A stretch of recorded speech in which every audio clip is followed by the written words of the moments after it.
Welcome back to my channel, guys. In this video, now I'm going to explain two-step to make FicTic, like pop-up cutout transition. Mainly, we will learn vector drawing use here, and see properly when I'm making it. If you're serious about going viral and mastering pop-up cutout transition in Alight motion like FicTic, in this video, I'm going to teach you only pop-up cutout transition. If you hit 300 views, and along with 40 like in this video, I am going to give you 3D text animation tutorial and preset. Hit that subscribe and like button so that it motivates me to bring more video like this. Thank you for supporting in my short. Now without wasting any more time, let's begin the tutorial, guys.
studio this morning one of the gay rights activists, Mr.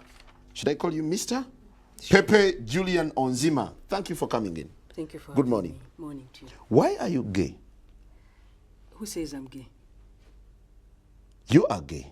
You are a transgender. What shows that I'm gay? You are a transgender, and Yes, you're a I am. gay rights activist and an outspoken